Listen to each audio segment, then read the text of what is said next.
नमस्कार, चिंतन institute of education में आपका स्वागत है। आइए आज की इस वीडियो में हम नेट फर्स्ट पेपर के अंतर्गत लॉजिकल रीजनिंग में आने वाले कुछ संपत्तियों को देखते हैं। आज की इस वीडियो में मैं आप लोगों के लिए कुछ संपत्ति लेकर आया हूं जिसमें लोग बहुत ही संदेह में रहते हैं। उसका जो इंटरप्रिटेशन होता है या उसके बारे में उन्हें कब उसकी जानकारी कम होती है, तो ऐसे ही छोटे छोटे जो कॉन्सेप्ट्स हैं उसको मैं लेकर के आया हूं। आज हम लोग इसके बारे में जानते हैं। बहुत ही छोटे छोटे कॉन्सेप्ट्स हैं और आप देखेंगे जो नया सिलेबस है नेट फर्स्ट पेपर का, उसमें लॉजिकल रीजनिंग में इन चीजों को रखा गया है। और आप यह जान लीजिए कि अभी तक तो नहीं पूछे गए हैं, लेकिन इससे संबंधित प्रश्न आने वाले परीक्षाओं में निश्चित रूप से पूछे जा सकते हैं। बहुत ही छोटे छोटे कॉन्सेप्ट्स हैं और इनको जानना बहुत ही आवश्यक है। और क्या वे कौन कौन से कॉन्सेप्ट्स हैं इसको मैं लेकर आया हूं, आइए देखते हैं। सबसे पहले मैं आप लोगों को तर्क वाक्य क्या है, प्रपोजिशन क्या है, बहुत ही लोग इसमें भ्रमित रहते हैं। युक्ति को तर्क वाक्य कह देते हैं। जो आर्गुमेंट है हमारा, अब आर्गुमेंट क्या है, आर्गुमेंट को तर्क वाक्य कहते हैं। इस प्रकार से जो भ्रम की स्थिति है थोड़ा सा उससे बचिए। तर्क वाक्य क्या है, प्रपोजिशन क्या है, जो आर्गुमेंट्स हैं आर्गुमेंट क्या है, इसको स्पष्ट रूप से जानिए। ठीक है, तो दूसरा हमारा युक्ति है, आर्गुमेंट है, इसे मैं बताऊंगा। फिर आप देखेंगे जो तीसरा कॉन्सेप्ट लेकर आए वह है न्याय वाक्य में आने वाले पद। सीधा सीधा पूछा जा सकता है आपसे नेट में कि न्याय जो हमारा सिनोनिम्स है, जो न्याय वाक्य है, उसमें कुल कितने पद आते हैं।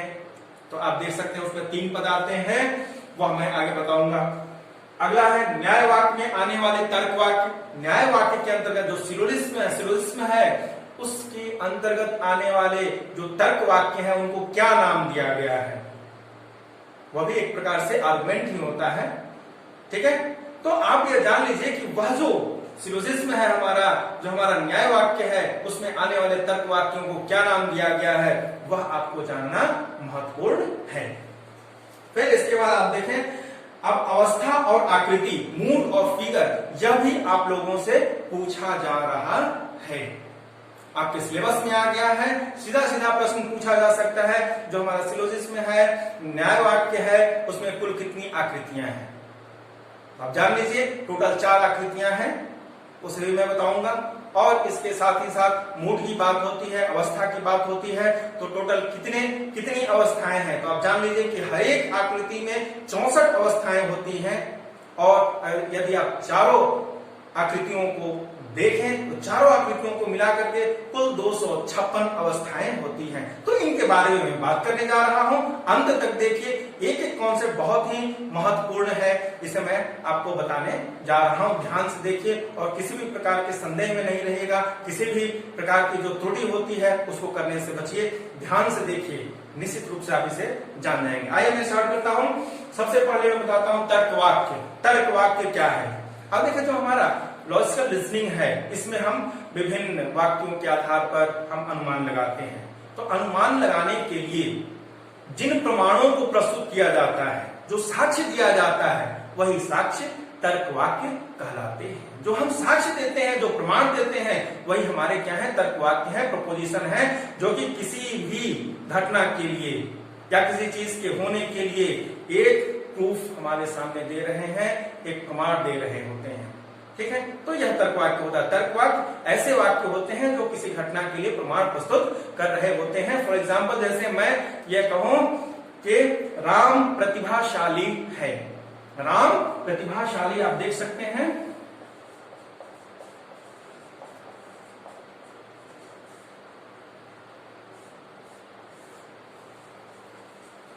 राम प्रतिभाशाली है, तो यह एक तर्क वाक्य हुआ। ठीक है, ठीक ऐसे ही आप ये कह सकते हैं कि सभी मनुष्य मरणशील है। सभी मनुष्य मरणशील है, ये क्या है, एक तर्क वाक्य है। अब देखिए इस तर्क वाक्य में राम की प्रतिभाशाली होने के लिए प्रमाण दिया जा रहा है। राम प्रतिभाशाली है, यह तर्क वाक्य बता रहा है कि राम प्रतिभाशाली है, तो यह तर्क वाक्य है। साधारण वाक्य से थोड़ा सा अलग होता है। साधारण वाक्य आप जान लीजिए कि उसमें हम केवल जो व्याकरणिक त्रुटियां होती है सिर्फ उसी को देखते हैं व्याकरण के आधार पर। ठीक है, राम जा रहा है, इस प्रकार वो कोई प्रमाण ही प्रस्तुत कर रहा होता है। लेकिन यह हमारा आप देख साधारण वाक्य भी से कर सकते हैं और यह तर्क वाक्य भी है। साधारण वाक्य तर्क वाक्य नहीं हो सकता, लेकिन तर्क वाक्य साधारण वाक्य भी है और तर्क वाक्य भी है। ठीक है। तो अब आप देख सकते हैं यहाँ पर राम के प्रतिभाशाली होने का प्रमाण दिया जा रहा है, इसलिए क्या है, यह एक तर्क वाक्य है। अब मैं आता हूं दूसरे कॉन्सेप्ट पर। दूसरा क्या है, युक्ति, आर्गुमेंट। क्या है आर्गुमेंट? तो देखिए जो आर्गुमेंट है, आर्गुमेंट जहां पर हम क्या करते हैं कि कई तर्क वाक्यों के आधार पर एक निष्कर्ष तक पहुंचते हैं। तो आप ये कह सकते हैं जो युक्ति है हमारी, जो आर्गुमेंट है, वह कई तर्क वाक्यों से मिल करके बनता है। सीधा सा है, जो युक्ति होती है, जो आर्गुमेंट होती है, वह दो या दो से अधिक तर्क वाक्यों से मिलकर बना होता है। जैसे मैं ये कहूं, मैं उदाहरण दे रहा हूं यहां पर देखिए, जैसे ये कहा जाए कि सभी मनुष्य मरणशील हैं, सभी मनुष्य मरणशील हैं, एक ये हो गया। और यदि मैं इसी तर्क वाक्य के आधार पर एक निष्कर्ष निकालता हूं, क्या मैं कहता हूं सभी मनुष्य मरणशील हैं, तो मैं यह कह सकता हूं कि कुछ मरणशील जीव मनुष्य हैं। या देखिए मैं निष्कर्ष निकाल रहा हूं, हम यह इस तर्क वाक्य के आधार पर हम यह कह सकते हैं कि कुछ मरणशील प्राणी मनुष्य हैं। तो ये देखिए दो तर्क वाक्य है। अब मैं ये कह सकता हूं, इसके आधार पर मैं यह निष्कर्ष निकाला हूं, तो ये दोनों मिलकर के क्या हुए, एक युक्ति हो गए।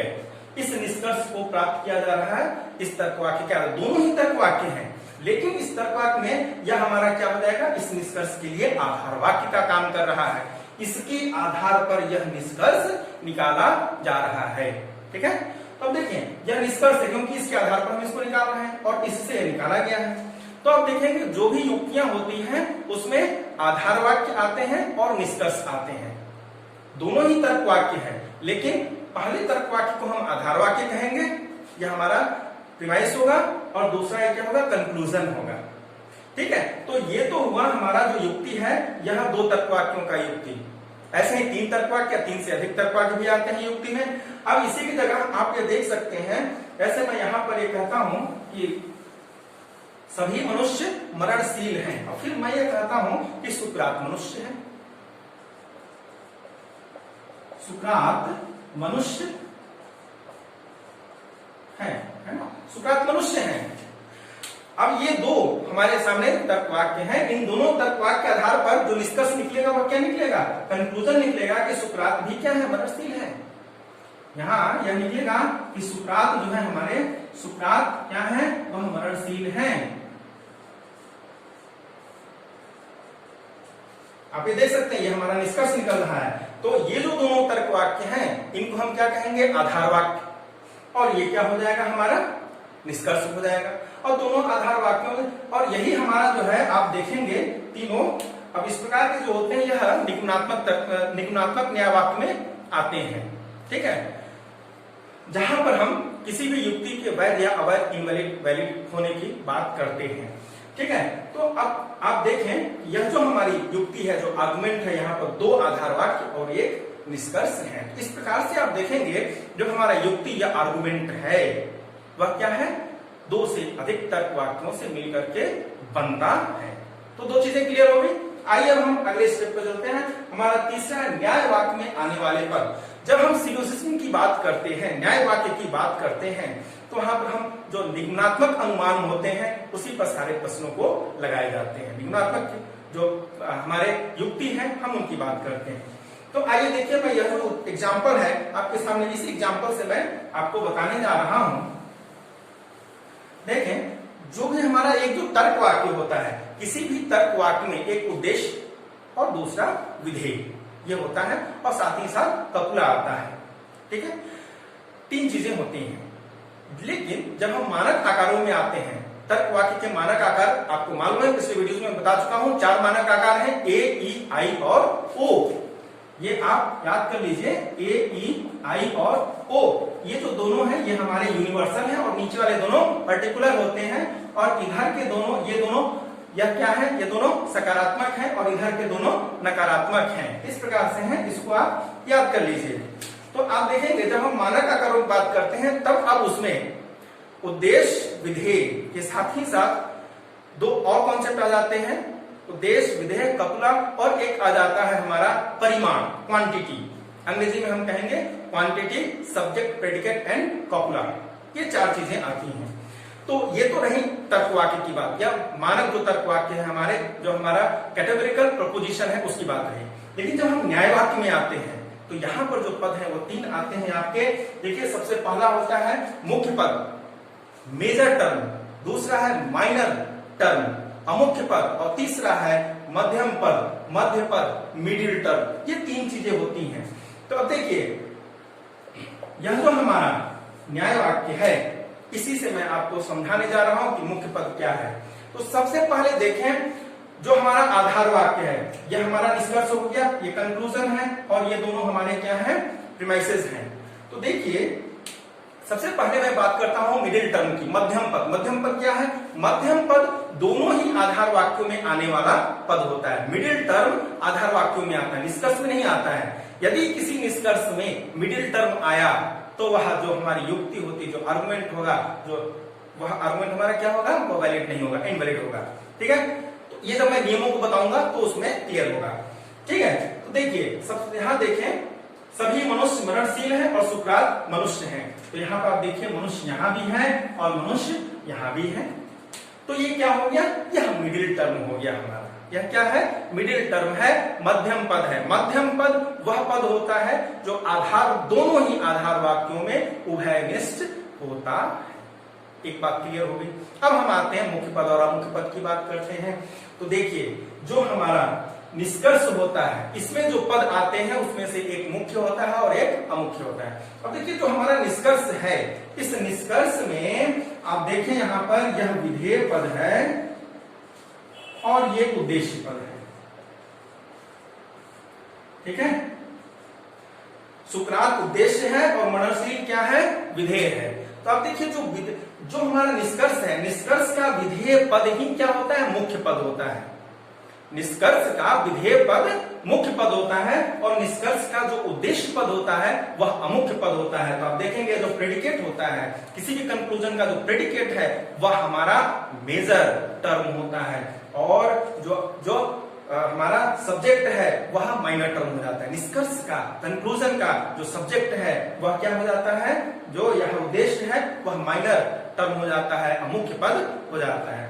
तो अब देखिए सुकरात यहाँ पर आया हुआ है, तो आप देख सकते हैं यह जो हमारी युक्ति है इसमें हर पद 2-2 बार आए हुए हैं। तो आप देखिए यह क्या है, मरणशील, यह मरणशील मुख्य पद है, यहाँ पर भी आया हुआ है। तो इस युक्ति में जो हमारा मुख्य पद है 2 जगह आया हुआ है, एक बार तो निष्कर्ष में और एक बार आधार वाक्य में। दूसरा देखिए अमुख्य पद जो माइनर टर्म है वह क्या है, सुकरात।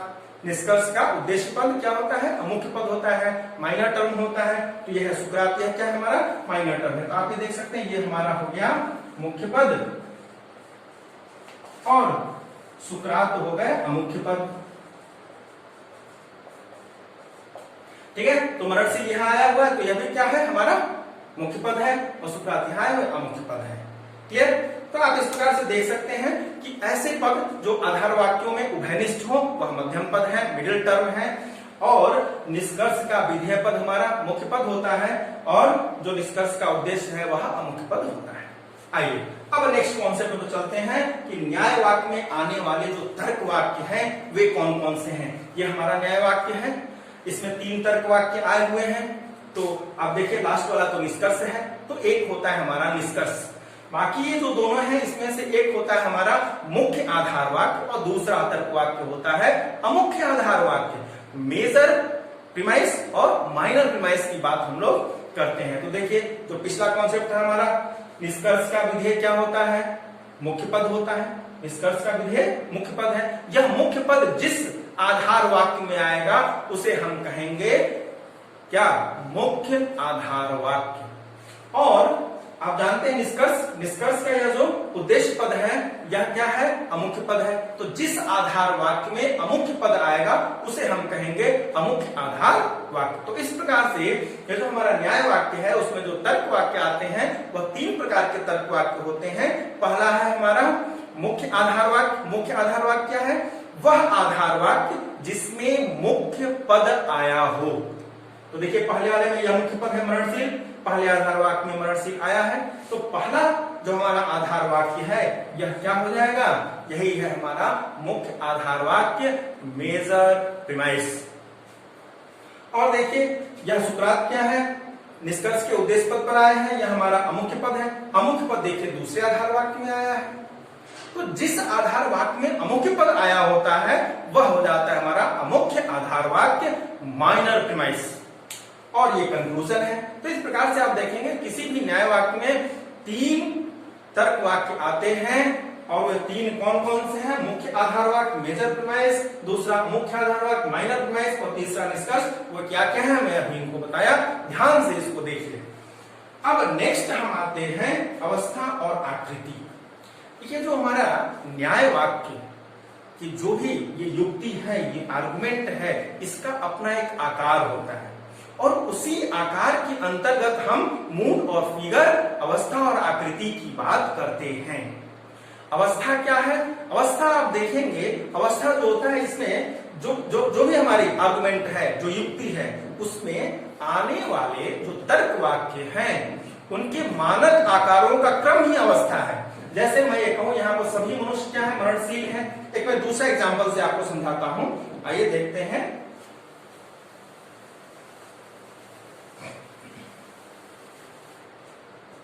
जैसे मैं ये कहूं कि सभी मेज कुर्सी हैं, फिर आप देखेंगे सभी कुर्सी टेबल हैं, और यहां पर हम निष्कर्ष क्या निकालेंगे, हम निष्कर्ष निकालेंगे यहां पर सभी मेज टेबल है। हमें कर सकते हैं, देखिए सभी मेज कुर्सी हैं और सभी कुर्सी टेबल हैं, तो निष्कर्ष रूप में हम कर सकते हैं कि सभी मेज टेबल हैं। अब ये देखिए यह हमारी एक क्या है, आर्गुमेंट है, एक युक्ति है, निगमनात्मक युक्ति है। आप देखेंगे इसमें ये 2 आधार वाक्य और इनके आधार पर यह हमारा निष्कर्ष आ रहा है। अब देखिए ये क्या है, पहला जो है इसका मानक आकार क्या है, ए है, दूसरे का भी ए है और तीसरे का ए है।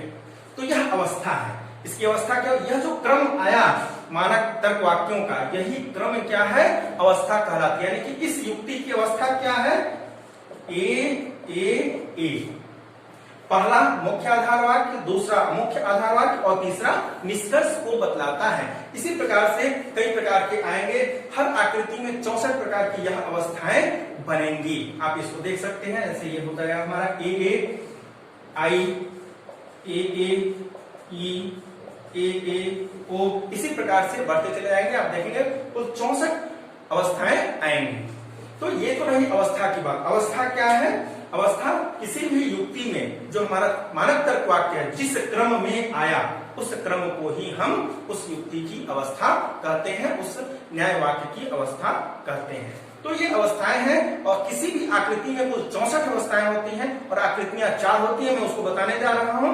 चारों आकृति को मिलाकर के कुल 256 अवस्थाएं होती हैं। याद कर लीजिए, सीधे सीधे पूछे जाने वाला यह प्रश्न है। अब मैं बात करता हूं इसकी आकृति की। देखिए जो आकृति है, फिगर, यह हमारा जो मध्यम पद है, जो मिडिल टर्म है, उसी पर आधारित रहता है। ठीक है, मिडिल टर्म से ही हम आकृति की पहचान करते हैं। तो आइए देखते हैं जो 4 आकृतियां मैं उसे बताने जा रहा हूं।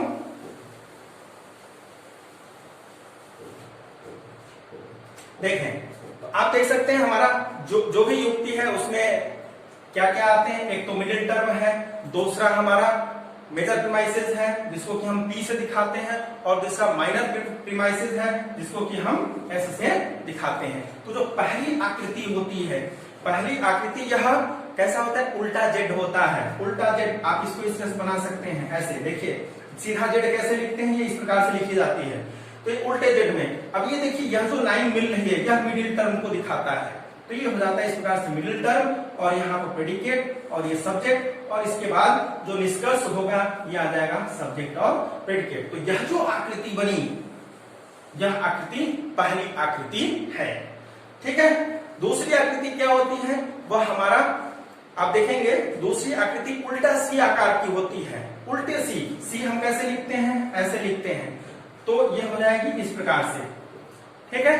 तो जो दूसरी आकृति है इसमें आप देखेंगे यहाँ पर ये हो जाता है हमारा प्रेडिकेट, ये मिडिल टर्म, यह मिडिल टर्म, और यहाँ पर ये सब्जेक्ट और निष्कर्ष में ये सब्जेक्ट और ये प्रेडिकेट। ठीक है, तो ये हो गई हमारी दूसरी आकृति। देखिए ये इस प्रकार से है, ऐसे बन रहा है। ये जो लाइन जोड़ रहा है वो मिडिल टर्म को दिखाता है। ये जो जोड़ने वाली लाइन है यहाँ पर या यहाँ पर, ये क्या है, मिडिल टर्म को ये दिखाते हैं। तो ये दूसरी आकृति है।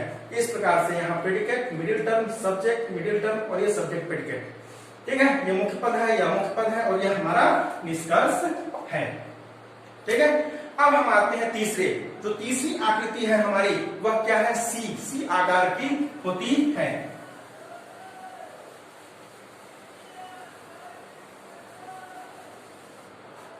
सी आकार की, सी हमारी कैसे होती है, ये इस प्रकार से, तो ये ऐसे बनेगा।